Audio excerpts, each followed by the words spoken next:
Solo Radio 90.6 FM, la radio de tu ciudad. Solo Radio. Asegúrate un posible puesto de trabajo con Centro de Formación de Conductores Ellín Iniesta. En Centro Ellín Iniesta puedes conseguir tu permiso de conducir camiones y autobuses de una forma rápida con nuestro 90% de aprobados en primera convocatoria. Y si todavía no tienes el certificado de aptitud profesional obligatorio, en Centro Ellín Iniesta tienes cursos CAP inicial, mercancías y viajeros. Además, si te faltan puntos del carnet de conducir, con nosotros los recuperarás antes de lo que piensas. En calle Ramón de Campoamor 7 de Ellín, Centro Ellín Iniesta, asociado a la Confederación Nacional de Autoescuelas. Centro Ellín Iniesta te ofrece de lunes a viernes los desayunos de Solo Radio. Noticias, información, efemérides, tradiciones. En definitiva, la vida de Ellín y sus gentes. En los desayunos de Solo Radio. De lunes a viernes, a partir de las 8:30 de la mañana. Repetición a las 2 de la tarde. Los desayunos de Solo Radio, para hablar de todo y de todos.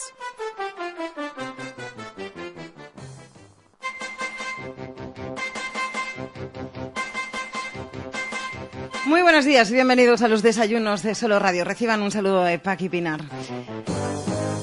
Buenas tardes y nos están escuchando en la repetición de este programa tras nuestro informativo de mediodía. Son las 8:34 en estos instantes. Hoy es miércoles 28 de octubre y ya saben que estamos a pocas horas de la celebración del Día de Todos los Santos. Fiesta de significación religiosa rodeada de costumbres y tradiciones que se practican desde hace siglos. Antes de presentarles a nuestro invitado de hoy, les contamos que el Día de Todos los Santos fue instaurado por la Iglesia Católica a raíz de la gran persecución del Diocleciano a principios del siglo IV.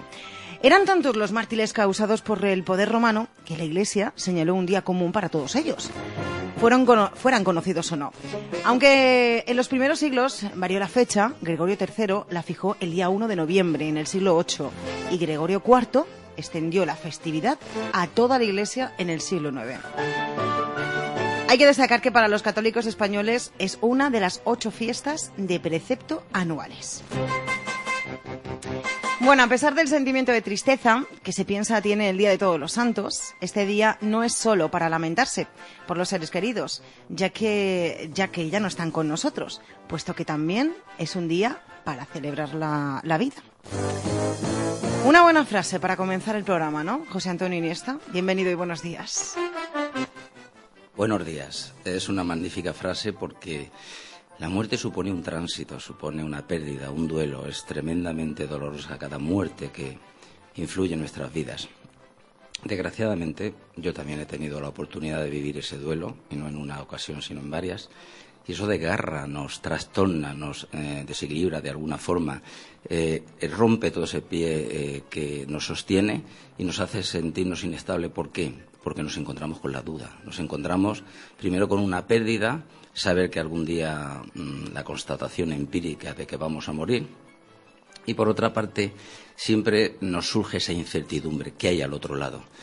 Pero evidentemente con lo doloroso que es, porque empíricamente y sustancialmente es algo terrible, la muerte solamente es el preludio de la vida.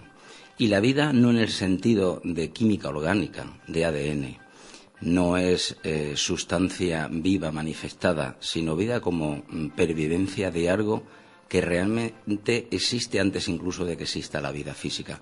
Y eso es el espíritu. Y eso es lo que ha movido a todo tipo de seres a lo largo de la historia de la humanidad a desarrollar leyendas, todo tipo de tradiciones, creencias y mitos, pero que a priori ya digo que están sustentadas por una realidad empírica y para mí incuestionable. Es que existe la vida después de la muerte. Bueno, pues vamos a hablar sobre todo ello en los próximos minutos de radio. Sabemos que José Antonio Iniesta ha estado investigando sobre la festividad de Todos los Santos. También sabemos que, porque así nos lo ha contado, fuera de antena él, que hubo un punto de inflexión en esa investigación en la que estudiabas las tradiciones, esos mitos que hay en torno al Día de Todos los Santos, a la festividad de la Noche de los Difuntos. Pero sí que me gustaría, José Antonio, que para comenzar nos hablases de esa investigación, antes de ese punto de inflexión del que hablaremos después. Un poquito, danos unas conclusiones de esa investigación antes de llegar a ese punto de inflexión al que llegaste. Sí, hay que tener en cuenta que con independencia de mis propias creencias, lo que yo pudiera estar recibiendo desde niño, nuestra tradición, lo que nos dicen nuestros padres, lo que uno siente, experimenta, intuye, yo comencé como un investigador en el puro sentido académico de lo profesional, en el sentido de recoger las tradiciones populares. Es decir, que yo ya muy joven, con 20 y pocos años, me echo a la calle con una grabadora y me pongo a registrar todo tipo de testimonios relacionados con las tradiciones populares. Yo esa inquietud siempre la sentí desde muy niño, inspirado fundamentalmente por mi madre, que era una gran oradora, una persona con una gran memoria, y digamos que eso siempre lo lleva en la sangre, que es lo que nos trae a este programa de radio, el recuperar las tradiciones de nuestro pueblo. Pero es muy curioso porque se produce un punto de inflexión abordando un tema que es tan cercano y que nos trae aquí también, como es el de la Noche de Ánimas. Sí. Y yo estoy entrevistando en un momento determinado a una anciana sobre las tradiciones populares, cuando de pronto, hablando de la Noche de Ánimas, que es la que tiene lugar entre esas 12 de la mañana del día 1 y las 12 de la mañana del día 2, cuando según la tradición ellinera salen las ánimas benditas del cementerio y regresan a sus casas, a los lugares donde vivieron. Se les recibe con luz, se les recibe preparando las camas. A veces había una tradición como simbólicamente de poner un plato en la mesa. Es decir, los difuntos, los seres queridos que se han ido, vuelven una noche al año para compartir la vida con los que todavía siguen vivos. Pero cuál es mi sorpresa cuando esa persona se pone a hablarme de que llegó un familiar determinado, se puso allí en la cama, sentado, y empezó a contarle historias. Yo en un momento determinado pregunto, digo, bueno, pero esto es la tradición de los seres que vienen, los difuntos, a pasar la noche. No, estoy hablando de tal y tal persona y tal persona. O sea, ella estaba contando su experiencia personal. Estaba contando una experiencia personal. Aquello me sobrecogió y me impresionó. Y lejos de lo que pueda parecer, están los escépticos, los pseudoescépticos, los que hacen alarde de raciocinio y no tienen razón alguna porque no presentan ni siquiera el argumento de la lógica, ni se dignan a contrastar la información. Es muy fácil, en un momento determinado, censurar los comentarios de determinadas personas. Lejos de todo eso, como te digo, avala por completo ese testimonio, esa experiencia, todo un proceso de vida en el que yo llevo investigando. ¿Por qué? Porque aquello me hizo cuestionarme muchas cosas. Era tan real, era tan verídico, era tan espontáneo, tan humano, tan sincero. Como yo siempre digo, las personas que entrevisto no tienen ninguna necesidad de trascendencia, no tienen ninguna necesidad de ser famosas ni que se les pague dinero, sino que te están contando humanamente un testimonio. Eso me llevó a cientos y cientos de testimonios posteriores. ¿Aquí también en nuestra ciudad? Por supuesto, porque ese testimonio tenía lugar, para empezar, aquí en esta ciudad, y posteriormente muchísimos que he recogido por toda España y, por supuesto, en distintos lugares del mundo. Y aquello rompió mis esquemas mentales también. ¿Por qué, Paqui? Porque hay una cosa fundamental. Para aprender tienes que descubrir, para descubrir tienes que atreverte, y para atreverte tienes que tener la voluntad y la valentía de querer ver. Incluso aquello que no se corresponde con tus creencias, aquello que va a desmoronar por completo tus principios, ¿no? Pero considero que por encima de todo un ser honesto tiene que abrir los ojos y tratar de comprender, sea lo que sea. Y si se desmigaja, si se desmorona, si se resquebraja, lo que sea, cualquier cosa de tu vida, que sea, pero uno no puede envolverse en una cápsula de falsedad y de falsas creencias. Te diría una cosa, si me permites, un simple argumento, pero muy complejo. Hubo un momento en el que las creencias fanáticas persiguieron a la ciencia, aquellos que eran los grandes pioneros de la ciencia. Ahora, por desgracia, me encuentro en ocasiones que hay prácticamente, en ciertas actitudes, una dictadura de la razón, una dictadura de la ciencia. La ciencia es maravillosa, pero tiene un punto hasta el que no llega, y a veces se atreve a hacer manifestaciones o a desmentir cosas que no están en su campo de investigación. Tan terrible era en el pasado que existieran inquisidores que quemaban a aquellas personas que tenían un sentido de la razón, como ahora, en base a unos supuestos parámetros científicos, criticar, denostar o negar algo que solamente forma parte de la experiencia interior. Cuando tú hablas con esas personas, estás hablando de esas personas, otras personas que son escépticas o incluso la ciencia. Cuando tú hablas con esas personas, como por ejemplo con esa mujer que dices que fue tu punto de inflexión en la investigación, cuando te cuenta su historia y cuando te cuenta que se la cuenta a otras personas y no la creen, ¿qué te transmite? Pues me transmite... ¿Qué te dice? Me transmite precisamente... Igual que esta mujer, cualquier otra persona que dice, yo cuento esto y no me creen. O, ¿qué te dicen? Me produce una profunda pena porque hay muchísima gente que está viviendo experiencias auténticas. Desde que el mundo es mundo, Paqui. Es decir, la capacidad de acceder a lo sobrenatural, a lo mágico, a lo misterioso, a lo que genéricamente se llama el más allá, es mucho más amplia de lo que nosotros imaginamos. Te sorprendería las veces que cuando yo salgo de aquí, de esta emisora, de Solo Radio Ellín, la cantidad de gente que me habla, se acerca con una alegría, con una tranquilidad, como una liberación emocional a decirme, por Dios, menos mal que encuentro a alguien que habla de esto, menos mal que alguien dice algo que da a entender que me puede comprender. Esto es lo que a mí me pasó, esto es lo que yo no puedo decir porque se ríen de mí, porque me critican, porque me censuran. Yo tengo que hacer un alegato a favor de las personas que con dignidad tienen la valentía de expresar qué hay al otro lado de lo que supuestamente es una barricada de la razón. Y en muchas ocasiones no es razón pura, es ignorancia total. Una persona que no ha tenido la oportunidad de entrar en la dimensión, en la esfera de la experiencia de esas personas que han tenido la oportunidad de cruzar el umbral, sea cualquier experiencia espiritual, sobrenatural, mágica y concretamente relacionada con la muerte, no tienen el derecho de censurar en un momento determinado a aquellas que lo han vivido. No, no es así. Uno tiene al menos que experimentar.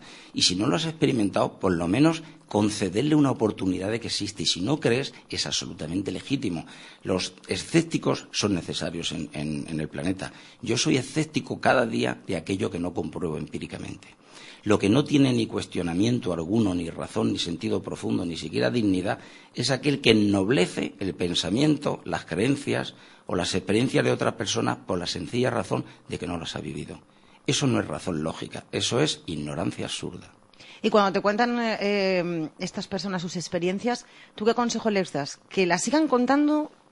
¿Que se callen? ¿Cómo la cuenten? ¿Qué les dices? ¿O qué les aconsejarías? Yo he vivido muchos procesos. Yo ya te digo que empecé como un observador atento de las tradiciones que me estaban contando, que no se cuestionan. O sea, las tradiciones no se cuestionan. Sencillamente, exacto, el antropólogo y etnógrafo no tiene que cuestionar algo que sencillamente es nuestra tradición oral. La recoge y punto. Luego viene el proceso en el que uno empieza a entrar en el ámbito de lo mágico y de pronto dice, vaya, pero esto no es tan sencillo como parece.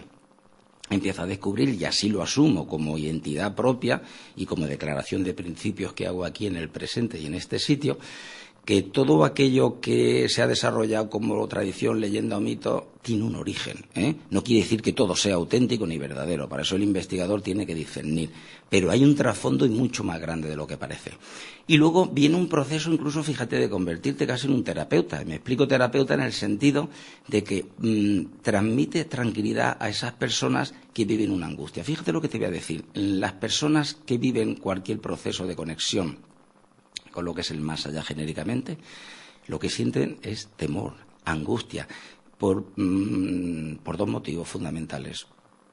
Por uno, porque se encuentran en un terreno resbaladizo que no controlan y que no dominan y que les produce incertidumbre y miedo. Y por otra parte, porque a ver cómo van a contar algo cuando creen que los van a tratar de locos, ¿no? Como yo ya he tenido infinidad de contactos con todo tipo de personas, y eso forma parte ya de una casuística profesional, pero incluso personal, espiritual, de mis propios principios, de mis valores humanos, yo lo que les digo siempre es, digo, bueno, ¿y qué? Digo, has tenido el privilegio de ver algo que muy pocos ven. Luego, tienes que sentirte a gusto. Y luego, estás en tu derecho de contarlo o no. Si quieres que eso te libere y quieres contarlo, bien. Pero también doy el consejo siempre el mismo. hazlo con quien realmente te vaya a comprender. Porque uno no necesita ser un samurái, un kamikaze y exponerse a que le pasen los caballos por encima, ¿no?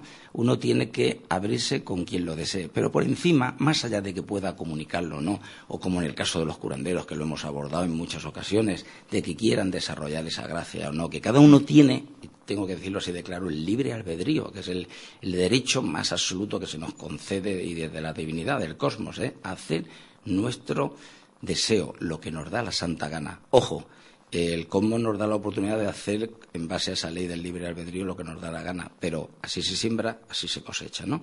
Entonces cada uno es libre de exponerse, de abrirse a los demás, pero por encima de todo lo que yo le hago a todo tipo de personas es devolverles esa tranquilidad interior que perdieron, en el sentido de decir, mira, esto es más natural de lo que parece, lo hemos hecho complejo. No hay un trasfondo negativo detrás de todo esto, es decir, tienes la virtud de ver y de equilibrar y de controlar. Siéntete privilegiado o privilegiada por haber accedido a una dimensión. Es un regalo para mí del cielo, ¿no? Y que tú puedes utilizarlo para abrir la conciencia de los demás. Si es para sanar, pues para ser curandero. Si tienes una capacidad psíquica, puedes transmitir mensajes a otras personas que le van a ayudar porque te vas a convertir en un puente entre esas otras dimensiones y nuestra realidad, tercera dimensión, lo que se llama un medium. Y si sencillamente es para ti, para tu cosecha propia, no quieres transmitirlo, es una forma de crecer interiormente. Porque te voy a decir una cosa, no hay forma más enriquecedora de crecimiento que conocer ambas dimensiones. Si tú en un momento determinado te pierdes en la otra dimensión porque la conoces tan profundamente que te olvidas de la maravillosa dimensión en la que vivimos, en la que todos los días comemos, bebemos y dormimos aquí, tenemos familiares y seres queridos a los que darnos, mala cosa estás haciendo por muy espiritual que te creas. Pero aquellas personas que van como unas gafas oscuras o una venda delante de los ojos y piensan que son la razón profunda, ¿no?, y existencial de todo y que lo saben todo, y de pronto niegan la realidad de otras dimensiones, se burlan de aquellos que dicen que han atravesado ese umbral y se creen que son la lógica con dos piernas caminando, para mí son las personas más ignorantes de este planeta. Bueno, vamos a cambiar de tema. Hablaremos después sobre... Bueno, primero quiero que me hables un poquito, brevemente, sobre las tradiciones y mitos que hay en nuestra comarca, que tú hayas podido estudiar en torno a esta festividad. Hay muchísimas, fundamentalmente de la que ya estaba hablando, que es muy importante, la creencia generalizada desde la tradición. No quiere decir que después la gente crea que ocurre esto. Sí te puedo decir que la gente mayor lo creía mucho más que la gente de ahora. También te hago una reflexión, tanto en este aspecto como en muchos otros, parece ser como que esta sociedad está ganando, ¿no?, en lógica, ¿no?, se está liberando de sus peticiones. Te lo dice una persona que pone como bandera la lógica todos los días, porque un investigador, un periodista, tiene que contrastar información y, por lo tanto, tiene que ser muy lógico y muy analizador, ¿no? No creo que hayamos ganado mucho. Y te voy a decir una cosa, no considero que la gente de antes fuera más ignorante que la de ahora. Lo que considero es que estaban más cerca de comprender una realidad que ahora se escapa. ¿Eran más abiertos entonces? Eran más abiertos porque tenían... ¿Y nos pensamos que ahora tenemos una mente más abierta? No, para nada, no hay... Que no lo pensamos y no es así. Sí, hay mucha gente abierta a Internet, a Google, a todas las redes sociales y luego no saben lo que tienen en la punta de la nariz actualmente. Te voy a decir una cosa y creo que es, después de mucho reflexionar y experimentar a lo largo de mi vida, la gente de antes conectaba mucho más con otras realidades porque estaba mucho más cerca de la naturaleza. Tengo clarísimo que la naturaleza, el contacto con la naturaleza, con esos ciclos festivos, con las tradiciones, con la tradición oral, estaba mucho más cerca de una realidad inaprensible porque era en la que vivía. Ahora hay un muro de hormigón, hay un muro de acero, hay un muro de vidrio, ¿no? Nos separa de nuestras raíces, de la madre tierra, de la naturaleza, y somos seres, cada uno que, yo no me siento así, evidentemente, ¿no?, pero cada uno que se juzga a sí mismo, seres encapsulados. Entonces, antiguamente se generaron muchas tradiciones que hay que desmitificarlas en ocasiones o corroborarlas. pero el abanico es inmenso. Ese conjunto de tradiciones fundamentalmente te habla de que esa noche de ánimas hay un puente, se crea un puente entre el más allá y este mundo. Siempre lo hay, siempre ha habido, y esos comentarios existen, encuentros con esos espíritus, con los seres desencarnados. Pero es como si hubiera una fecha simbólica muy entrañable, igual que cuando se habla de la noche de San Juan, y no estrictamente la noche de San Juan, que no tiene que ver nada con esto, ¿no? Es en sí astronómicamente insólita, porque lo que es importante es el solsticio de verano. Sí se habla de que la noche de San Juan se producen ritos, manifestaciones, y realmente ocurre también porque hay una ventana abierta que tiene que ver con el solsticio de verano. Aquí nos vamos acercando precisamente a otro solsticio, que es el solsticio de invierno, que también es una fecha mágica. Pero aquí lo que estamos hablando y lo que se nos escapa, y hablaremos ahora en un momento, porque incluso cronológicamente o astronómicamente hay una fecha que nosotros no imaginamos o no imagina la gente de la calle, pero que antiguamente sí se decía que se creaba un puente, un umbral entre el más allá y esta realidad física. Bien.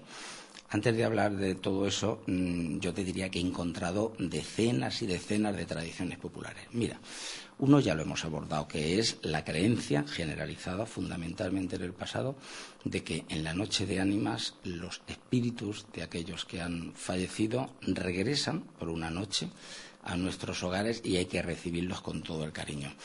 Pero aparte de eso hay muchísimas creencias. Estaban las premoniciones, intuiciones de lo que era la muerte. A ver, explica eso, lo de la Sí, eso lo he recogido durante muchísimos años, lo que se llaman los asomos, ¿no? Hay manifestaciones de quién se va a morir, avisos. Tú no sabes la cantidad de gente que yo he encontrado que de pronto tenía una manifestación extraña, veía el ser, espíritu, llámese de un ser, pero que no había muerto, o para esa persona no había muerto, y al poco se enteraba de que había muerto. Fíjate, en un molino, en la Sierra del Segura, donde yo hacía mis investigaciones de campo de carácter antropológico, recuerdo hablar con un señor que en un momento determinado me decía, dice, fíjate, yo supe de la muerte de mi padre. Dice, yo estaba en el molino trabajando, y el molino, movido por agua, tiene un mecanismo tan rústico, tan sencillo, que no se podía desconectar de forma eléctrica ni de nada que tenga que ver con la tecnología. Era un ganchito que hacía una abrazadera que permitía que pasara el agua, y si no pasaba el agua, pues no estaba moliendo, ¿no? Y de pronto él está allí moliendo, es una cosa empírica. Fíjate, para la gente del campo las cosas son 2 y 2 son 4, no son 5, ¿verdad? La gente, también te digo, de toda la vida del campo, no tiene un pelo de tonta. Y de pronto el molino se para, es decir, no está corriendo el agua. Eso es imposible en el sentido técnico de que él, si no quita el gancho, eso no se desconecta. Y de pronto ve que el gancho estaba quitado. No hay forma humana porque hay que subirlo, bajarlo y tal. Él entendió como algo prodigioso. Al momento vienen corriendo y le dicen, tu padre ha muerto. Esto es un símbolo, un ejemplo que cuento, pero no te puedes imaginar la cantidad de veces que personas han tenido asomos, un presentimiento, han visto un ser y luego resulta que se había muerto. Cuando contrastan la información, descubren que esa persona murió en el momento que tuvo una aparición. A veces hay manifestaciones, el ser le dice, te quiero, no te olvidaré, siempre estarás conmigo. Y dice, Dios mío, ¿qué ha pasado? He visto a mi padre aquí en espíritu, pero mi padre está vivo. Luego al rato se da cuenta de que estaba muerto. A veces en la guerra. Esos testimonios yo los he recogido muchísimas veces en Ellín, pero a poco que leas la bibliografía te darás cuenta que ocurren en todo el planeta, ¿no? Luego hay una historia muy curiosa y es la actitud de determinados espíritus, ¿no? Cómo vienen bondadosos a transmitir y solucionar problemas que han dejado pendientes. Eso te lo cuentan, todos los días los estoy recogiendo. Aparición de espíritus que te cuentan cómo se han quedado cosas pendientes. Mira, habrás oído muchas veces, y hay que discernir entre lo que es la leyenda y lo que es la realidad, esas historias de que difuntos, supuestos difuntos, han venido para que se cumpla algo que dejó a medio. Por ejemplo, las promesas. O lo hemos visto en películas también. O lo has visto en películas. Cuando tú le pones nombre y apellidos, hora y momento de la entrevista, y te cuentan cómo se le apareció el espíritu de turno para decirle, mira, yo prometí unas velas y no llegué a cumplirlo, se me quedó algo pendiente. Es impresionante cómo sucede. Luego te voy a contar otra historia que también es como muy recogida por la tradición oral y la gente lo escucha. y luego uno se queda sorprendido de que no son ni mucho menos leyendas urbanas. Esas entidades que, lo dicen así textualmente, que dan palizas a la gente. Y uno puede pensar, bueno, ¿a qué viene un espíritu a dar palizas? Bueno, es impresionante la cantidad de veces que he encontrado este testimonio, porque personas que despertaban a la gracia, y la gracia es la luz, tener la capacidad de hacer algo especial, algo extrasensorial, y empezaban a revelar información, y como si alguien no quisiera que revelara esa información. Y luego ahora tú dices, mira, ¿por qué estas personas que han desencarnado tienen que tener estas actitudes? Hay una película preciosa, bellísima, que tú has visto, que es Ghost, Fantasma, que es la que mejor describe ese momento del tránsito después de la muerte. Y te encuentras por una parte una persona que quiere hacer el bien, que siente la confusión porque se ve muerto en medio de la calle porque lo han matado y resulta que es el mismo. Es una experiencia también que cuentan muchos de estos seres desde el otro lado que le ha sucedido. Y por otra parte en la película ves una persona que no hace nada más que molestar y provocar daños. ¿Por qué? Porque depende también la actitud en la que se haya quedado cuando haya muerto. Esto también es muy importante porque uno puede pensar, y yo siempre lo digo, que detrás de todo esto existe un reino de la luz maravilloso al que vamos todos, pero para que veas que es el objetivo sustancial en cada información que se recoge. No todo el monte es orégano, me explico. Hay personas que salen automáticamente de su cuerpo, es decir, con el tránsito, con la muerte, y alcanzan un estado de beatitud. Hay gente que tiene una confusión, yo te puedo explicar incluso por qué digo todo esto, está más que corroborado por la investigación. Y hay otros que jamás se enteran de que han muerto, ¿no? Porque la muerte ha sido traumática, porque su actitud en vida no era de lo más elogiable, sino que tenían pues un comportamiento psíquico nefasto, una agresividad manifiesta. Todo esto es complejísimo y cuando lo llevas investigando durante años y años y años, te das cuenta de que es mucho más amplio de lo que la gente, por eso a veces molesta un poquito cuando gente sin conocimiento ninguno se atreve a decir que todo esto son tonterías. Un respeto por lo menos hacia las personas que viven todo eso. Te estoy contando tradiciones porque al fin y al cabo son testimonios de lo que cuenta la gente. Pero curiosamente estas son las más cercanas a nuestra realidad porque son las que están avaladas por los testimonios de las personas. Claro que hay tradiciones maravillosas que uno puede decir, sí, pero esto no tiene ni sentido alguno, ¿no? Y luego, que es la que te voy a contar ahora, luego cuando empiezas a investigarlas te das cuenta que tienen una relación con esquemas mentales, con mitos muy antiguos de la humanidad. Y que también son tradiciones. Antes de que sigamos, ya saben nuestros oyentes que pueden interactuar con nosotros a través de las redes sociales, a través de Facebook, de Twenty, del correo electrónico. O incluso nos pueden mandar WhatsApp también a través del 645487374. Me preguntan por aquí que estás contando estas apariciones y todos estos mitos que hay en torno a esta festividad bajo experiencias que te han contado otras personas. Me preguntan que si tú has podido vislumbrar alguna o has podido vivir en tu persona alguna de esas experiencias. Bueno, me alegra por una parte que la persona que ha preguntado esto sea tan curiosa.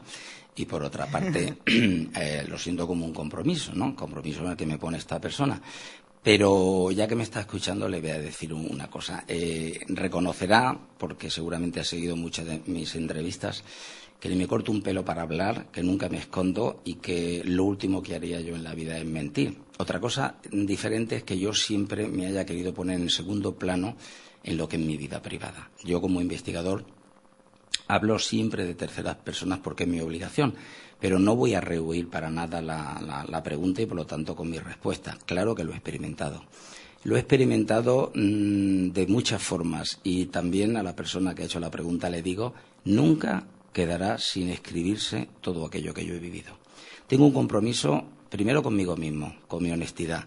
Segundo, con un plan que está por encima de mí, que está por encima de todos y que es mucho más importante que aquello que puedan pensar otras personas. Y en tercer lugar, con los lectores del presente y del futuro. Y yo puedo decir, lo digo con toda rotundidad, que he tenido muchas experiencias, no una, sino muchas, y tengo para mí lo que es el conocimiento empírico, las pruebas de que existe una vida después de la muerte. Me siento un privilegiado porque ahora voy a hacer una declaración de principios también que no he hecho nunca, curiosamente. Mira que he dicho cosas en Solo Radio. Yo no investigo porque sea curioso. Yo no investigo porque quiera conocer cosas. Investigo porque de alguna forma he querido corroborar con pelos y señales todo aquello que ha sucedido en mi vida desde niño. Yo siempre me identifico como un investigador de terceras personas, pero de cada una de esas cosas que normalmente hablo he tenido la oportunidad y siento así como un privilegio, como un honor de haberlo experimentado desde siempre. Para mí el más allá no ha sido algo lejano, ficticio ni quimérico, sino ha sido una realidad empírica, tan empírica como es la realidad que me rodea. Y digo públicamente que yo, siendo un niño y un zagar que jugaba como todos al zompo, a los tejos, a Sevilla o Piamuda y tantos juegos que jugábamos, era un ser que tenía ya una apreciación muy certera y muy cercana de lo que es el más allá. Lo que fomenta, propicia mi investigación es precisamente el deseo de abrirle los ojos a otras personas. Es algo que no he dicho nunca. Yo voy por ti, Paqui, por Solo Radio, que se lo merece. Gracias. Pero otra cosa muy diferente es que yo necesite o quiera o me prodigue en contar mis experiencias personales. ¿Por qué?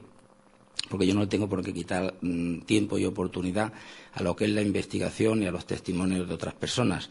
Pero efectivamente, como un regalo hacia el conjunto de la humanidad, hacia mi propia coherencia interna, todo lo que yo he experimentado desde que nací se está registrando, se está recogiendo, y no crea la persona que ha hecho la pregunta que me lo voy a guardar para después de morirme yo, como el que se encubre, ¿no?, como obra póstuma. No tengo ningún temor a nada. Y en muchas ocasiones lo que digo, y fundamentalmente a través de Solo Radio, solamente en la punta del iceberg de lo que yo tengo guardado y nadie conoce. Por eso muchas veces soy tan categórico, soy tan empírico y tan vehemente a la hora de defender a aquellas personas que viven todo tipo de experiencias. Ahora también voy a rechazar o voy a denunciar cualquier actividad que, teniendo que ver con todo esto, sea una forma de aprovecharse del género humano.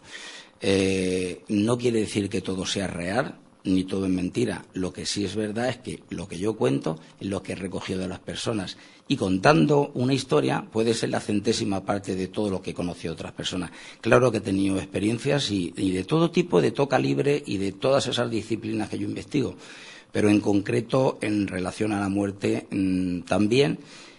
Y eso es lo que me sostiene y lo que me ha dado esperanza durante toda la vida de que cuando yo muera me voy a reencontrar con muchos seres queridos, especialmente con mi padre y con mi madre. Me acaba de surgir una pregunta a raíz de lo que estabas también comentando. Has recogido muchas experiencias, nos decías, de otras personas. Esas experiencias las has plasmado en tus investigaciones.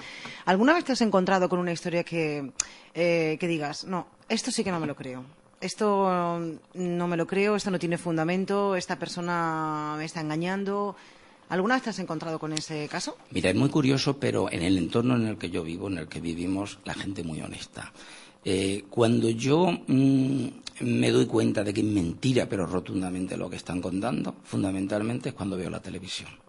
Ahí sí que me doy cuenta que están mintiendo. Mira, Paqui, uno tiene de cada disciplina que investiga, que conoce. Fontanero sabe de fontanería, el médico de medicina. Y hay cosas que encajan perfectamente con lo que están diciendo. Es decir, esta persona no puede contar esto si no lo ha vivido. Luego también hay que observar los ojos, la voz, el timbre, todo, y te das cuenta que son personas humildes que están contando. Y todo encaja dentro de una realidad coherente. Es decir, lo que para lo demás es absolutamente misterioso, para mí también lo es. Todos los días me llevo una sorpresa, yo no dejo de sorprenderme, pero digamos que lo que para lo demás es sobrenatural, para mí es cotidiano. Fíjate lo que te digo. Sin embargo, lo que para lo demás es cotidiano, a veces a mí me rompe los esquemas mentales. Lo que yo no entiendo, ya a veces la sociedad está como se mueve. Sin embargo, lo otro me parece coherente. Pero sí es verdad que aquellas personas que no tienen que ver con mi investigación, que yo muchas veces veo en televisión, yo de pronto mi sexto sentido, que ahí lo tengo como todo investigador periodista tiene que tener, más allá de lo que uno interiormente tenga, y dice, esto no me cuadra, esto no forma parte de lo que yo investigo. Y entonces he tenido la oportunidad de encontrarme con personas físicamente que salían en programas de televisión y de pronto decirme, mira, en tal cadena de televisión a mí me ponían los guiones para que yo dijera que se me había aparecido la Virgen o yo me había encontrado con un ovni. Me quedé muerto, digo, pero ¿cómo haces eso?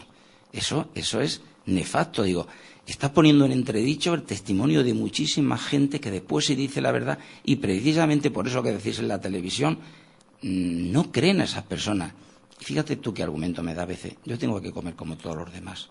O sea, pero lo terrible, que lo es, no es que una persona salga en televisión mintiendo y contando una historia, sino que haya una cadena de televisión que esté mintiendo porque le está poniendo un guión. Yo tengo pruebas objetivas, porque las he vivido en primera mano, de una cadena de televisión muy importante, que no voy a nombrar ahora porque no viene a cuento, de cómo después de todo un día entregado para que comprobaran empíricamente una cuestión de personas muy humildes, sencillas, con decenas de testimonios, después cuando yo lo he visto en televisión, la información era completamente diferente. Y te puedo asegurar que no se somete a un error, sino a una manipulación consciente e intencionada. Es decir, los que más mienten en ocasiones son los que se suponen que son profesionales, lo digo para toda la audiencia, que después estéis viendo por televisión. Mienten como bellacos, mienten como auténticos canallas. No son errores porque incluso ante la supuesta tergiversación de esa información tú le dices, no, esto no es así. No, pero no, que no es así. Y entonces te das cuenta que vuelven a darle la vuelta, ¿no? Y tengo además una comprobación empírica lamentable. No les importan los testimonios verdaderos, no les importa la opinión de los investigadores, no les importa la humanidad y la sinceridad de las personas, le interesa el sensacionalismo. Y obviamente yo no incluyo a todos los medios de comunicación, digo como casos en concreto.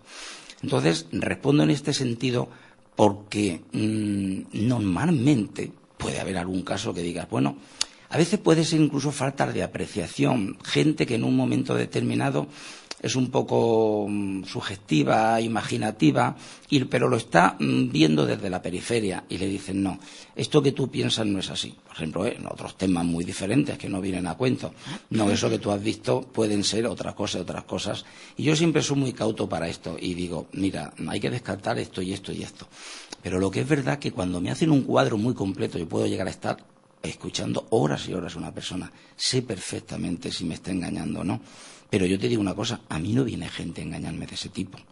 Puede tener una falsa apreciación uno que te hace un comentario de la calle, pero cuando yo abordo un tema es porque ese tema es candente, es muy fuerte, y hay temas aquí en Ellín, si la gente supiera realmente el porcentaje de casos insólitos que hay en el misterio, se daría cuenta de lo que yo siempre he dicho. Yo acuñé una frase para este pueblo, entre otras varias, ¿no?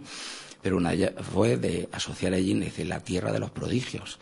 No es una vana frase, es un pueblo sorprendente que me sorprende todos los días. Hay una concentración de energía, de misterios, de lugares de poder, de hechos históricos y, por supuesto, de conexiones con el más allá todos los días. Pero yo, afortunadamente, me encuentro con gente sencilla y honesta y sencilla. Bueno, vamos a volver a los mitos y tradiciones que existen en la Noche de Ánimas, siempre rodeada de misterio. Tú sostienes, José Antonio, que hay un hilo conductor entre la tradición esa noche y la realidad. Es decir, que esas tradiciones han nacido de un porqué, o tienen un porqué. Sí, mira, qué cosa más interesante. Cuando tú estás viendo o escuchando determinadas tradiciones, te voy a poner una, por ejemplo, ¿no?, que siempre me ha llamado la atención. Cuando alguien estaba agonizando o ya se había muerto, y sobre todo las personas mayores que me estén escuchando lo recordarán, si a alguien se le ocurría ponerse a los pies de la cama, se sentaba allí donde estaba el cadáver, automáticamente una persona mayor te decía, quítate de ahí, así, pero con miedo y con temor, ¿no? Cuando no te explican por qué es, porque seguramente incluso, fíjate lo que te digo, es que seguramente ni siquiera la persona que lo está diciendo sabe por qué. Bueno, pues... Simplemente que lo ha escuchado... Lo ha escuchado, y eso es lo que demuestra que realmente hay una tradición oral. Mira, yo me he encontrado textos, tradiciones, invocaciones, conjuros que he intuido que venían de la Edad Media, de textos muy antiguos. Luego se investigan y comprueban incluso en qué siglo, por ejemplo, hay libros que se están publicando con una información sobre eso, ¿no? Bueno, pues cuando uno empieza a observar, y sobre todo, que es lo que a la gente de Ellín se le escapa, es que muchísimas de las tradiciones que nosotros tenemos forman parte de un folclore popular universal. Cuando uno viaja y tiene la oportunidad, yo he tenido ese privilegio, viajar en un sentido, en el más desconocido, y viajar en el otro que es de avión o tren o como sea, ¿no? Y te das cuenta de que infinidad de tradiciones que tú estás observando en el más lejano rincón del planeta, de Dios, pero si todo lo que se hace en mi pueblo, esto tiene una explicación, y es que hubo un tronco. O sea, que nos pensamos que es nuestra tradición solamente y no. Ellín no es el ombligo del mundo, es un ombligo maravilloso para lo que sea, ombligo en este sentido de ónfalos, ombligo en el sentido espiritual, geográfico de las tradiciones, hablan de un origen de una cultura o donde está vivo algo energético, ¿no? Pero no es el ombligo del mundo en el sentido de que Yin es un reflejo de tantas cosas como están ocurriendo en el planeta. Bueno, pues entonces te das cuenta de que en el sitio más lejano del planeta están haciendo lo mismo que estamos haciendo nosotros. ¿Por qué? Pues porque realmente tiene unas tradiciones que son originales en el pasado, un origen fundamental, ¿no? Por ejemplo, cuando te das cuenta de esto, comprendes una cosa, esto es paralelizando ya con otras tradiciones y mitos, y es que hay una asociación siempre entre la parte superior con lo divino, con lo celestial, con los ángeles, y la parte inferior con lo que se llama el inframundo, el infierno. El infierno no necesariamente tiene que ver con demonios, pero en este caso, como verás también, tiene que ver con lo subterráneo, con lo oscuro. En todas las civilizaciones se refleja algo que se llama el Axis Mundi, que es el eje del mundo. Entonces, está el macrocosmos por encima de nuestras cabezas, con esos seres elevados, los dioses, los ángeles, para nosotros ya la divinidad superior, que es Dios con mayúscula, el terreno que estamos pisando, que es el punto central en ese eje, y por debajo es el mundo tenebroso, oscuro del infierno. Bueno, pues curiosamente aquí lo que se refleja es que en la parte superior, en la cabecera, es donde estarían los ángeles, cuidando, protegiendo a ese ser, y en la parte inferior, que en los pies de la cama, se ponen los demonios. Esto no es una conclusión mía, es después de encontrar los paralelos en otras culturas, en otras tradiciones. Es decir, inconscientemente, pero transmitiendo algo que le había llegado de épocas remotas, se da el mensaje, pero a veces se pierde el contenido. Lo que querían evitar esas personas mayores es que nos pusiéramos en ese mismo sitio donde realmente se ponen los demonios. ¿Y por qué se ponen los demonios a los pies de la cama? En la tradición hablo, ¿eh? No estoy diciendo que aquí ahora se esté produciendo. Hay que diferenciar siempre lo que es el mito y la realidad. Y en la cabecera se ponen los ángeles porque, según la tradición, hay una pugna entre esos seres para llevarse el espíritu de un sitio a otro. El hecho de, fíjate cosa más curiosa, que eso lo ha visto todo el mundo, lo ha escuchado, de alguna forma le ha llegado por los mayores. En los velatorios se tapaban los espejos. La gente mayor no verías tú que dejara un espejo al lado del difunto que estaba o agonizando. Que siempre se tapaban los espejos. Y uno se puede preguntar, bueno, ¿por qué se tapaban las jaulas para que no cantaran los pájaros? ¿Por qué se ponían esos crepones negros? ¿Por qué la gente se ponía la pena, que se llamaba así, ese velo negro que llevaban nuestras madres y nuestras abuelas en la cabeza? Todo eso forman parte del ritual funerario de expresar, porque antiguamente, desde ya, fíjate, la época de las plañideras, que tenían que estar llorando a lágrima viva, bueno, las contrataban y todas las plañideras, fíjate, les pagaban y todo para que hubiera toda una corte de plañideras llorando, porque en las culturas ancestrales se echan tierra en la cabeza, no a expresar, ¿no?, todo ese dolor. Bueno, porque forma parte del ritual funerario. En muchas ocasiones, excesivo, artificial, porque toda tradición, toda cultura, todo pueblo también se excede para aparentar. Aparentan los ricos y los pobres aparentarán otra cosa, que no son pobres, y cada uno aparenta como puede, ¿no? Pero la simbología auténtica y verdadera de eso es que desde tiempos inmemoriales se ha creído que a través de los espejos se puede cruzar el umbral. Y ahora te voy a decir yo una cosa, ¿eso es verdad o es mentira? Pues yo te diría una cosa, mira, eso forma parte de la tradición. Pero tengo también, por experiencias personales, por tanto como he recogido, la seguridad de que realmente enfrentarte, ponerte enfrente de espejos, superficies reflectantes, bruñidas, puede ser una bola de vidrio, de cristal, un espejo, zonas acuosas, palanganas, que se utilizaban rituales aquí para ver el otro lado con palanganas, estoy hablando aquí en Ellín, en zonas con agua, realmente produce una capacidad de visión. ¿Pero por qué? Fundamentalmente porque te permite conectar con el umbral de lo que hay realmente en ti. Si tú sabes conectar con otros umbrales, realmente no necesitas ningún medio. Pero eran un poquito las excusas, los recursos, una forma de materializar la concentración. Entonces, desde tiempos inmemoriales ha existido la creencia de que el demonio puede atravesar el espejo y apoderarse del alma, del espíritu de ese ser que está allí. Por eso tapaban esos espejos. Por eso se tapaban. Pero es que realmente existe una técnica de adivinación de tiempos remotos con un nombre rarísimo, catostromancia, que consiste en adivinar a través de los espejos. Tengo que decirte antes de que sigamos que nos ha llamado una oyente que dice que desea ponerse en contacto contigo, dice que lo hará en los próximos días, puesto que dice que ella ha tenido experiencias que nunca y que le gustaría hablar contigo para comentar esas experiencias. Te voy a hacer un matiz. Encantado de hablar con esta persona y de cualquier otra persona por recoger esa información, porque yo me debo a mi pueblo, a mi historia, a mis libros y a mi profesión y a mi vocación, ¿no?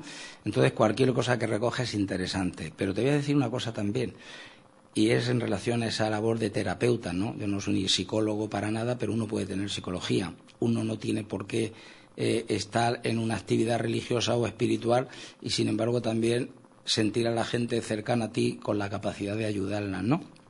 Entonces, yo pienso que hay mucha gente angustiada, hay mucha gente que todavía esa venda la tiene puesta y vive con tranquilidad porque no ha entrado ni un rayito de luz por el hueco de esa venda.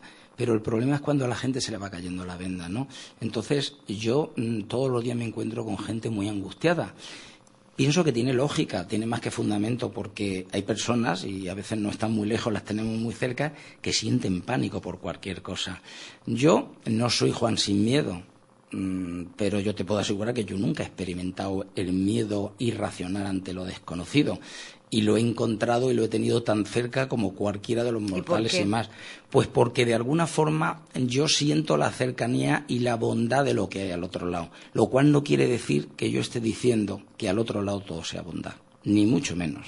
Afirmo también categóricamente, y eso es muy curioso, porque eso es la esencia pura de la noche de ánimas, del culto a los muertos, de las tradiciones, y es que hay una dualidad. Hay seres oscuros y hay seres de luz.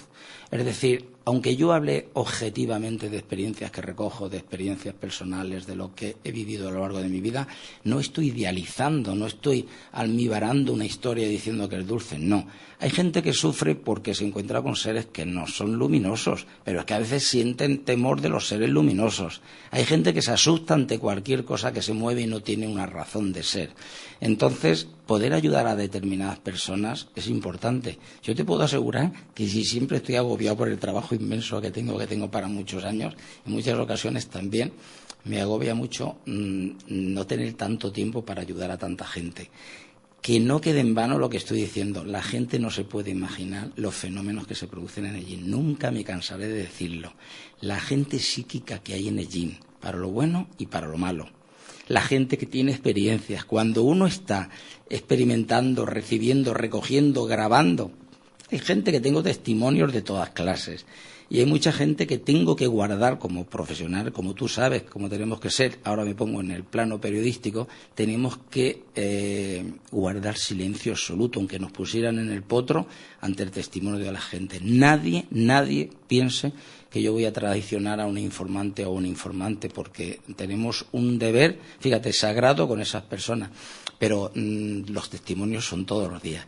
Entonces, hay muchas tradiciones relacionadas con esta fecha que viene del 1 y el 2, y a veces no nos damos cuenta de que ese 1 de noviembre era la puerta que se abría en esa fecha para los celtas, para la cultura del norte, que eran los druidas, que además eran personas que tenían un gran conocimiento de la madre tierra, de las energías, y hablaban de un umbral en el que había una noche, pero forma parte también de unos días, no solo en torno a una noche, que había una posibilidad más que especial de que los difuntos, los seres que se habían ido al otro lado, volvieran con los seres humanos, y ellos tenían ciertos temores. Tú lo has dicho muy bien nombrando a Diocleciano y Gregorio III y IV, efectivamente, porque hay cuando se cristianizan todos estos ritos.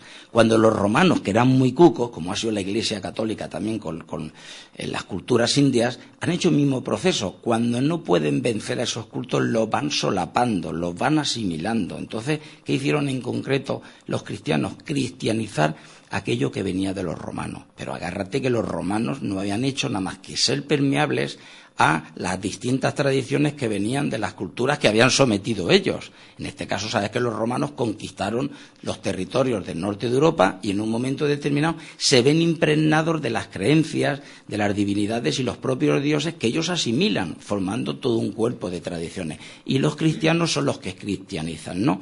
Bueno, pues hay un flujo de una tradición cristiana que nos llega a nosotros, a los españoles y a los señores desde Roma, y una tradición irlandesa que viene de los celtas, que llega a Estados Unidos y que, por desgracia, y se va transformando en lo que es la noche de Halloween, y esa corriente que viene desde Irlanda a raíz de la tradición nórdica, de los druidas, de los celtas, que llega a Estados Unidos, que nos llegan pues como una de las tradiciones para mí más absurdas, en el sentido de que hay tradiciones que son permeables los seres humanos una y otra, pero de estas que nos llegan por el cine o por un producto o por un merchandising, pues me parece terrible, ¿no? Pero esa corriente llega y choca con la otra que nos viene directamente de la cristiandad, pero que a su vez venía de los romanos y que a su vez venía también de los druidas. Es decir, las dos corrientes chocan y ahora tenemos, fíjate cosa más curiosa, y eso es lo que no se da cuenta la gente, esa pugna entre las antiguas tradiciones cristianas y esto que aparentemente, y no tan aparentemente, más cochambroso, más, para mí, más hortera, si tengo que decirlo, y más burgués, pero curiosamente la raíz es la misma, ¿comprendes? Sí. Es la forma en que la gente va transformando las tradiciones, para que no te habías percatado nunca de que todo tiene que ver con los druidas. Lo cual no quiere decir que los romanos no tuvieran sus propias creencias sobre la muerte, los cristianos la tenían también, pero en el fondo es importante reflexionar que no tenemos una tradición de una cultura o de un pueblo, sino de muchas culturas y muchos pueblos. No puedo dejar de hacerte una pregunta. ¿Por qué unas personas tienen ese poder sensorial, o voy a llamarlo de esa manera, ¿por qué unas personas pueden percibir esas sensaciones del más allá y otras personas no? ¿No las percibirán en su vida? Sí, ¿Por qué unas personas sí y otras no?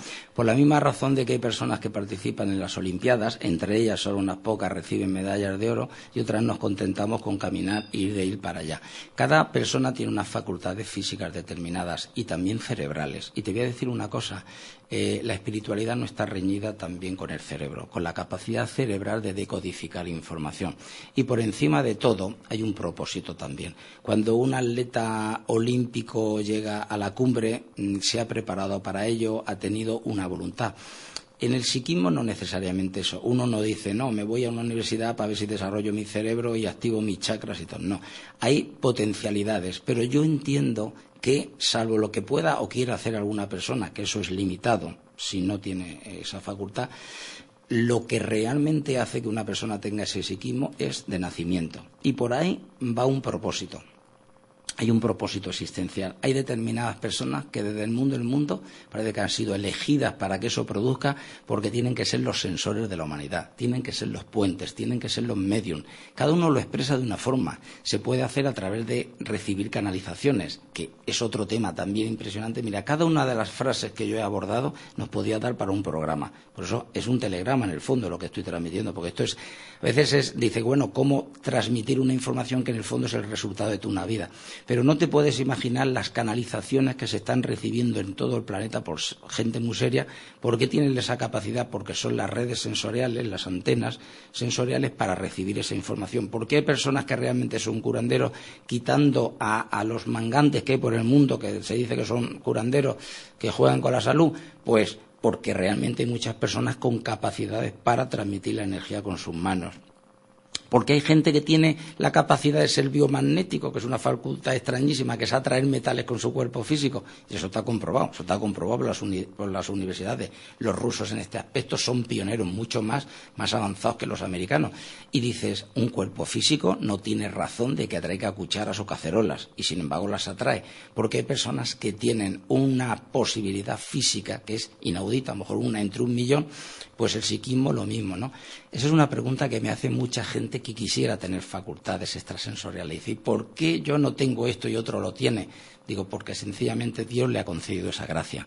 Y a uno le concede la gracia para escribir y para ser Cervantes, ¿me entiendes? Y otro para ser pintor y ser Goya o Velázquez. Es así de sencillo.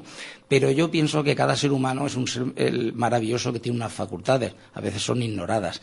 Y si por desgracia le ha tocado que no tenga unas facultades especiales, pues bueno, pues lo puedes desarrollar, y todo ser humano es maravilloso sencillamente porque lo es y ya está. Ay, no me ha gustado eso, que a veces son ignoradas esas... Claro. Ya, es muy triste pensar también eso.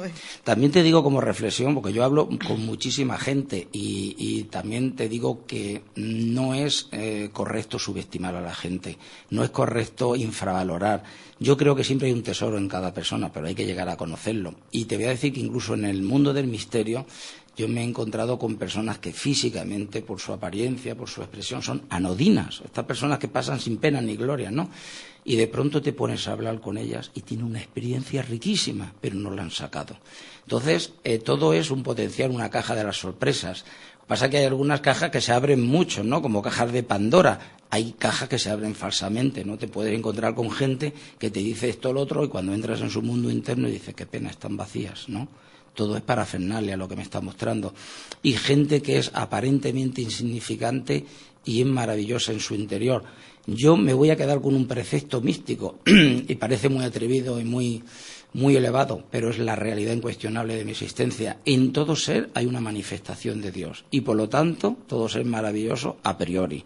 Luego está la conducta que haga, pero incluso con esa conducta todo es un ejemplo de la creación y todo ser es digno, por lo menos, de conocerse en alguna medida.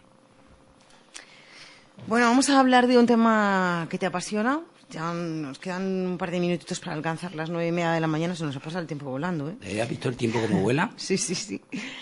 Y eso, vamos a abordar en los últimos minutos de este programa, de los desayunos de Solo Radio, la vida después de la muerte.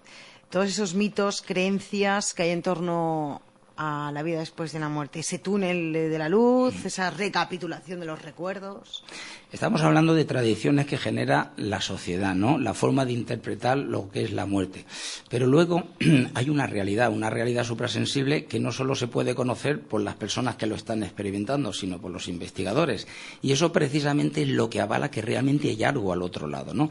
Yo niego profundamente ciertas informaciones supuestamente basadas en investigaciones científicas que dicen que todos estos fenómenos son pues una muestra de la pervivencia de esa vitalidad en el momento de la muerte. Claro, hay otros argumentos que no conocen los científicos, que para eso uno se pasa toda la vida conociendo. Mira, están los canalizadores, que son las personas capaces de recibir información de estos seres desencarnados.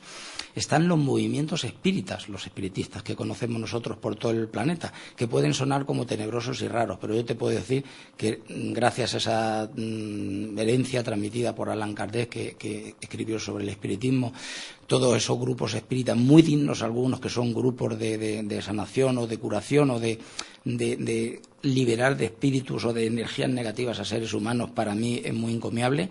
Y luego está también las experiencias cercanas a la muerte, que curiosamente son los que investigan, o investigadores muy serios o incluso científicos, ¿no? Que son los testimonios de aquellas personas que no han muerto pero han estado a punto de morir. Es decir, estamos hablando de miles y miles de testimonios que avalan la pervivencia del espíritu después de morir. Yo tengo una cosa clarísima que forma parte de un principio místico, espiritual. Es que Dios crea un espíritu y eso no se puede destruir para nada. Es sagrado. Si alguien piensa, como algunos me dicen, que nuestro cuerpo físico es el que representa la muerte del pollo, es la que dicen textualmente, toda la muerte del pollo, cuando uno muere se acaba todo. Digo, qué triste vida y qué triste pensamiento y qué triste ser humano el que piense que todo se acaba con la muerte, porque entonces acaba con el principio de Dios, acaba con el principio de la evolución y acaba incluso con el principio de la dignidad espiritual humana. Bueno, pues hay muchísimos testimonios de personas que han tenido esa experiencia cercana a la muerte, porque si han muerto, entonces cuando es a través de espíritus que revelan esa información, como digo, sesiones espíritas, canalizaciones, infinidad de procesos que hay de contacto con ellos.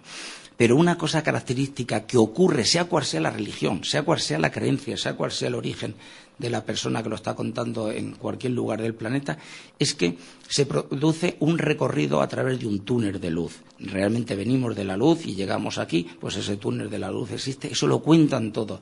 Un túnel de luz y una recapitulación de todos los fenómenos, hechos, sucesos que se han producido. Es decir, recapitulan viendo todos los procesos que se han producido en una vida y curiosamente cuentan que se hace a una gran velocidad, pero tan lentamente que le da tiempo a observar qué han hecho de bueno, sobre todo, que es muy curioso, cómo se expande esa bondad, porque esto es el efecto mariposa que has oído hablar de él.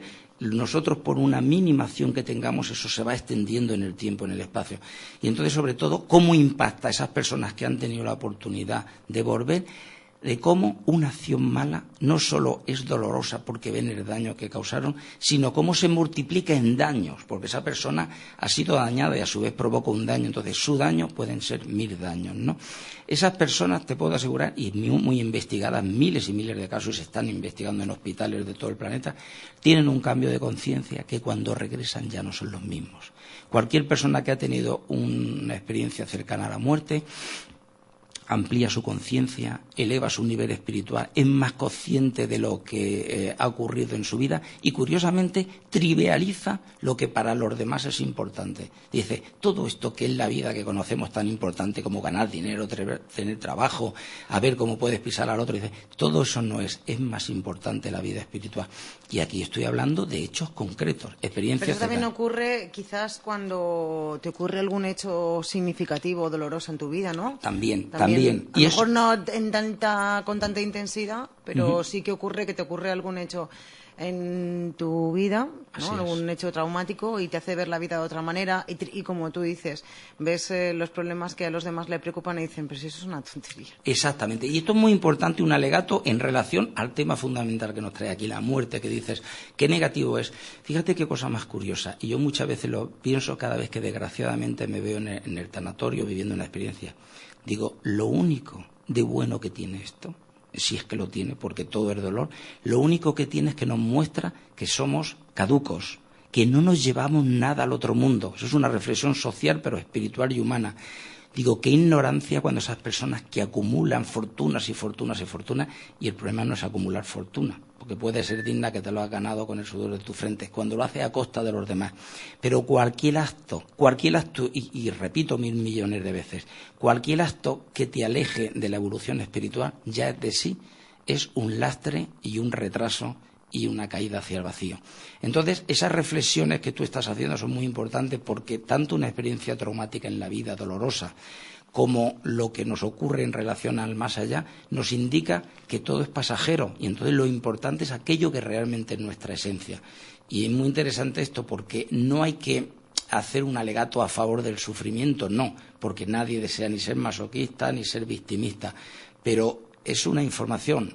Lo bueno nos puede hacer crecer, pero en ocasiones lo malo es un empujón también para trascender en el proceso de la vida. ¿Y qué cosa más mala hay que ver a un ser que está muriéndose y saber incluso que nosotros nos vamos a morir?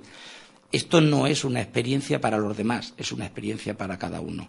Pero si sirve de alguna información o sirve de algo esta información, es en el sentido de que tanto lo que yo he recogido a lo largo de mi vida, lo que hay como resultado de infinidad de investigaciones, como lo que yo he experimentado, indica que realmente sobrevivimos a la muerte y que realmente es un tránsito. Y yo lo que tengo claro no es que la vida no sea importante, es un regalo maravilloso de la existencia de Dios, pero es un peregrinar. Yo en el fondo entiendo, y así lo tengo clarísimo, que aquel lugar al que vamos a ir, lugar, por llamarlo de alguna forma, pero es una frecuencia, vibración, porque no es un lugar físico, aquella vibración, frecuencia, dimensión a la que vamos a ir todos, que es curiosamente también algo muy interesante, lo único que nos iguala ante la vida, la muerte. Todo lo demás nos puede diferenciar, la muerte es lo único que nos iguala. Pues esa dimensión a la que vamos no es una estancia que vamos a conocer, es nuestro origen. Por eso siempre yo digo, cuando muchas veces digo, yo me estoy preparando para regresar a casa. Y es así, yo me preparo cada día de mi vida para regresar a la casa, porque tengo clarísimo que ese es mi hogar. Ese es el lugar de donde procedemos y estamos. Y la vida no es el conjunto de nuestra existencia, es sencillamente un peregrinar, una parada en un largo viaje. Es un tren que recorre múltiples existencias y en un momento determinado llega a una estación de una parada. Esa parada es nuestra vida. Pero luego el tren prosigue su viaje y tendremos más paradas. Pero al sitio donde vamos es a nuestra casa. Es decir, yo no voy a ir a un lugar extraño. Confieso como persona que me duele inmensamente la muerte de los demás y que además no la asimilo como yo quisiera. ¿Por qué? Por el inmenso cariño que le tengo a cada uno de estos seres. Pero sí te digo, con esto termino, pero sí te digo una cosa. No tengo el más mínimo miedo a la muerte. porque de alguna forma para mí es lo más real y lo más tangible que existe, pero no la muerte en sí, que es un proceso de acabar con la materia orgánica. El otro lado. Para mí, el otro lado es un lugar bendito. No digo tampoco que me quiera morir, porque tengo mucho que hacer en la vida, y no necesariamente por mí, sino por los demás. Pero te puedo asegurar, y esto es una declaración de principios, que aparte de los momentos maravillosos que yo haya vivido a lo largo de mi vida, en ese momento que me vaya, el momento más especial y sublime, como tranquilidad, como paz, como reencuentro en mansedumbre con aquel lugar, vibración, frecuencia del que formo parte, el momento más sublime de mi vida será cuando muera, porque de nuevo volveré a descansar y estar en el sitio al que verdaderamente pertenezco. José Antonio, nos hablas de esa vida después de la muerte y nos hablas de tu sensación, o de la sensación que te produce el pensar en esa vida después, que te produce una sensación de bienestar. Entonces, quizás eso debería hacer que tu pena por la huida de esos seres queridos no fuese así, ¿no? Porque tú sabes que esos seres queridos están bien, o sea, para ti están bien ahí en el más allá, ¿no? Entiendo. Quizás entonces es algo que sea egoísta por nuestra parte, es lo que echamos nosotros de menos, ¿no? Es porque no nos dé pena que esa persona se vaya, sino porque es egoístamente lo que nuestro duelo es porque es por nosotros, porque vamos a echar de menos a esa persona. Lo has expresado, ¿no? Perfectamente. Sí. Es un duelo por nosotros. A mí no me duele que se vayan, me duele quedarme sin ellos. O sea, no me duele lo que les esté pasando, porque están mucho mejor que nosotros.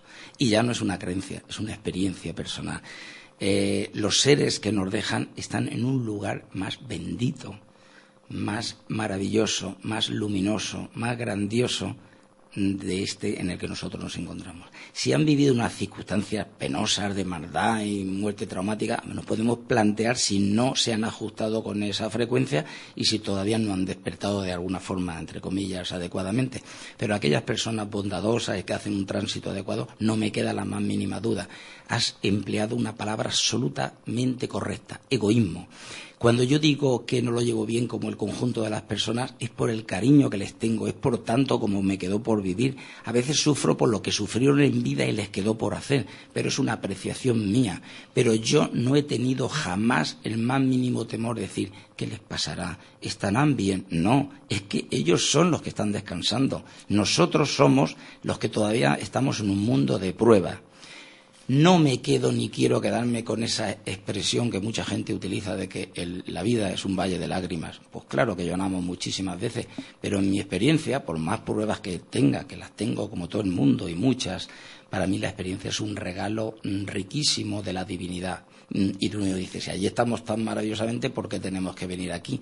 Porque esto es una prueba precisamente para experimentar. Nuestra evolución consiste en ir adquiriendo conocimiento y más conocimiento. No entramos en estos temas porque es más complejo, pero sabes que hay muchas culturas que creen en la reencarnación y el hecho de vivir una vida es una forma de superar aquello que quedó pendiente en la anterior. Es otro proceso que también tiene que ver con la muerte, que otro día también se puede abordar porque curiosamente hay testimonios en todo el planeta de que eso se produce, aunque algunos no lo piensen, ¿no? Has dicho una palabra absolutamente exacta. Es verdad que nadie nos va a quitar nunca ese desconsuelo que tenemos, pero es igual que cuando alguien se nos va y no se ha muerto y ya no lo vamos a ver más y se va a Nueva York, por ejemplo, o a las Filipinas o a Borneo, ¿no? Sientes esa pena de tanto como que te quedó por compartir. A veces recordamos el sufrimiento que vivimos con esas personas o la enfermedad, pero a mí no me intranquiliza para nada su destino donde están. En el fondo lloramos por nosotros mismos y quien piense que ellos están peor que nosotros, se equivocan. ¿Qué te dicen en tu casa cuando dices, qué te dice tu familia cuando dices la frase que has dicho anteriormente, me estoy preparando para ir a casa?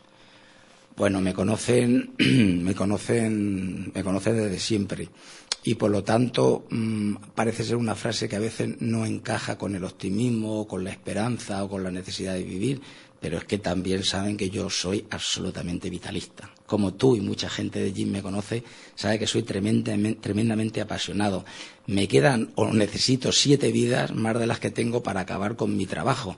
Lo que entienden perfectamente es que cuando yo digo que me preparo para regresar a casa, no quiere decir que yo esté enfermo, tengo una salud y una vitalidad más que nunca, sino que cada día de mi vida tiene que ser una preparación no para la muerte. Yo estoy absolutamente preparado. Yo te puedo asegurar que si ahora mismo me dijeran es que te queda 1 minuto para irte, no me causa turbación alguna ni nada de sentido respecto a la muerte, porque para mí quizás es lo que más asumido tengo, porque conozco, y digo que parezca extraño, y ahí queda mi libre albedrío también, conozco lo que hay al otro lado perfectamente y no me asusta. Cada uno que lo entienda como quiera. Cuando digo que me preparo para regresar a casa es que lo que me atormenta es dejarme cosas pendientes, que siempre se quedarán, pero uno tiene un recuerdo, uno tiene un compromiso, uno tiene un destino, y uno sabe para qué ha venido, yo lo tengo clarísimo, ¿no? Entonces hay tanto como tengo que dejar escrito, precisamente para ayudar a los que vienen después a comprender muchas cosas, decenas de miles de páginas que están basadas en experiencias, en transmisión de un conocimiento, de viajes por el mundo, que eso sí me atormenta, que ese trabajo tan inmenso que han hecho desde arriba y el que he hecho yo abajo se desperdicie, y eso no lo concibo. Entonces yo muchas veces digo, yo ya tengo mis maletas en la puerta, porque mi preparación es para que cuando llegue el momento, que no voy a temer para nada la muerte, no tenga el más mínimo de requemor de decir, ay, no hice esto correctamente, ay, se me quedó esto a medio. Yo trabajo tanto, es tanto lo que tengo que hacer para el resto de mi vida, pongo tanta pasión en la existencia, que siempre me va a quedar algo pendiente. Es obvio, aunque sea lo del día anterior. Pero lo que no quiero es que lo más sustancial, lo que realmente es el propósito, el destino de mi vida, se quede a medio, porque eso no me pertenece. Ni me pertenecen todos los objetos que he recopilado para salvaguardar la tradición de mi pueblo, porque yo me siento custodio, no propietario. Ni me siento propietario siquiera de mis propias obras. Yo he sido un mediador para escribirlas, ¿no? Pero hay un mensaje tan maravilloso que es lo que quiero transmitir a las generaciones futuras. Y en ese sentido digo que me preparo cada día para regresar a casa. Y si no fuera porque realmente tengo cosas maravillosas que vivir, no me importaría para nada irme, también lo digo, también lo digo. Pero hay cosas maravillosas, mi familia, mi propósito, mi trabajo. Pero si en un momento determinado, cuando yo sienta que todo el trabajo está hecho y que ya, digamos, ha finalizado un proyecto de vida, yo tranquilamente asumiré que me tengo que ir. Para mí no va a ser una tragedia morirme. ¿Por qué? Porque sé que de alguna forma esto se produce muchas veces. El problema es que la gente se olvida. Entonces, si uno ha hecho un largo viaje y ha salido de su casa para ver el mundo y para en una estación, se toma un café, emprende el camino y realmente ama su verdadero hogar, ¿por qué va a sentir temor o miedo cuando dice, anda, mira, el tren ya está llegando a otra estación y esta es aquella de la que partí? Pero sí se puede sentir un poco de temor por el sufrimiento a las personas que te quieren, ¿no? Eso que también le puedes causar. Eso también, pero tú nunca lo vas a evitar. Pero cuanto más le alejes ese dolor a las personas que te rodean y que tanto te quieren, pues mejor, ¿no? Bueno, pero a lo mejor precisamente ya que no puedes evitar que sufran como nadie de los seres queridos míos han evitado que yo sufra, ya que no puedes evitarlo, la forma que puedes evitar el sufrimiento de las personas que te rodean y muy cercanas o menos cercanas es concienciarlas de que estamos de paso. Vale. Y de que aquel lugar es maravilloso. O sea, es prepararlas precisamente hacia la muerte. Pero ya te digo, una preparación que es relativa, porque ni siquiera yo soy capaz de asumir ese sufrimiento. Pero es por sensibilidad. Es por sensibilidad, porque también te digo, hay personas que no creen en el otro lado, en el más allá, y cuando estás en un velatorio no te tienen nada más que dar cuenta, ¿no? Que están allí y de pronto están hablando del partido de fútbol y están hablando de la quiniela. Yo me quedo perplejo, digo, estoy aquí yo sufriendo. A veces incluso es el propio familiar que me consuela a mí, pero es una cuestión de emotividad y de sensibilidad, ¿no? Entonces, la forma de ver la muerte también es muy relativa, porque yo a veces veo a familiares y digo, Dios mío, tampoco es uno quien tenga que juzgar, porque la procesión va por dentro, pero sí es verdad que la pérdida de un ser querido no es igual para todo el mundo. Entonces, es una cuestión de sensibilidad. Tampoco la asimila todo el mundo de la misma manera. Quizás en ese momento estás y después, conforme pasan los días, es cuando te das cuenta de la pérdida de ese ser querido que ya no está. Porque al principio quizás te cuesta un poco el asimilar No está. No está. Y el duelo es una de las experiencias más duras que tiene que vivir un ser humano, y nos toca a todos, ¿eh? Es asimilar que un ser querido se ha ido para siempre. Pero en todo, hasta en lo más oscuro, me refiero, tenebroso, doloroso, las pruebas iniciáticas que viven los guardianes del conocimiento, los chamanes, en la vida cotidiana, porque todo en el fondo somos seres espirituales, camino de la trascendencia. Todo es un suelo lleno de espinas, ¿no?, que nos van clavando ahí en los pies. Todo en el fondo es para aprender, y lo que estábamos diciendo, que aquello que es oscuro también nos eleva, y la gran trascendencia es comprender. Entonces, yo creo, y a estas alturas del camino, creo que no voy a dejar de ser lo sensible que soy para asumir esa pérdida que estoy teniendo en lo físico, pero en lo espiritual estoy absolutamente tranquilo. De hecho, en cualquier velatorio, cualquier situación de estas, yo estoy sufriendo, e incluso aunque no conozca muy especialmente a la persona, ¿no?, porque parece como soy una esponja receptiva del sufrimiento que hay alrededor, pero sufro por la pérdida, pero curiosamente soy yo quien está hablando a los demás, dándole consuelo y diciéndole que existe esa vida después de la muerte. Es decir, pero no es que digas, no, es que piensas una cosa y haces otra. No, es que yo no puedo evitar sufrir por los seres que se me van, pero estoy absolutamente feliz y tranquilo por ellos, ¿no? Y me siento además muy contento de que hayan regresado ya a casa. Es perfectamente compatible. Es una cuestión de sensibilidad y de conocimiento. La sensibilidad me hace sufrir por los seres que se van. El conocimiento me hace estar absolutamente tranquilo porque están en el mejor de los lugares deseables, en la mejor de las frecuencias y vibraciones. Bueno, nos quedan muy poquitos minutos para alcanzar las 10 de la mañana. Vamos a despedir ya este programa, estos desayunos. Pero como última pregunta, José Antonio, me gustaría saber brevemente ¿qué haces el Día de Todos los Santos? Bueno, evidentemente... ¿Cómo lo vives? Evidentemente ir al cementerio. También te voy a decir una cosa.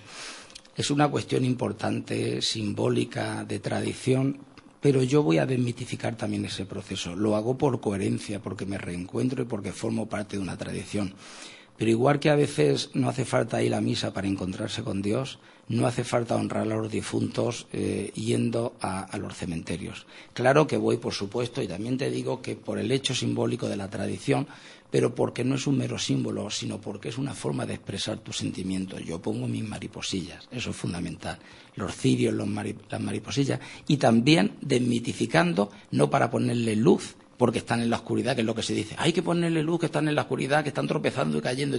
No, tú le puedes poner flores, que es algo muy hermoso, como yo, pues cortaré rosas de mi jardín para mi madre y para mi padre.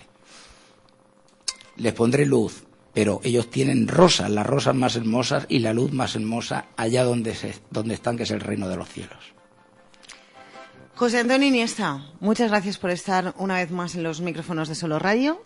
Gracias por acompañarnos en estos desayunos y por trasladarnos todas estas vivencias, todas estas tradiciones, toda tu experiencia y toda tu sabiduría. A ti también, muchas gracias. Feliz día. Hasta luego, José Antonio.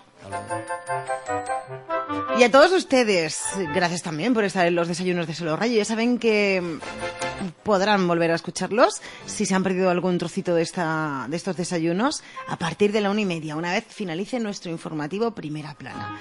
Lo que llega por aquí enseguida son las mañanas de Solo Radio. Continúen con nosotros.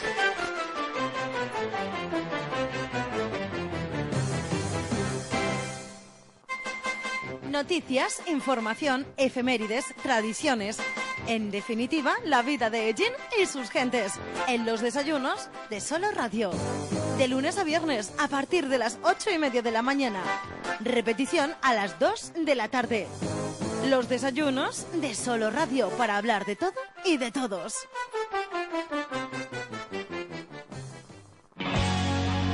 Asegúrate un posible puesto de trabajo con Centro de Formación de Conductores Ellín Iniesta. En Centro Ellín Iniesta puedes conseguir tu permiso de conducir camiones y autobuses de una forma rápida con nuestro 90% de aprobados en primera convocatoria. Y si todavía no tienes el certificado de aptitud profesional obligatorio, en Centro Ellín Iniesta tienes cursos CAP inicial, mercancías y viajeros. Además, si te faltan puntos del carnet de conducir, con nosotros los recuperarás antes de lo que piensas. En calle Ramón de Campoamor 7 de Ellín, Centro Ellín Iniesta. asociado a la Confederación Nacional de Autoescuelas. Centro Ellín Iniesta te ofrece de lunes a viernes los desayunos de Solo Radio. Solo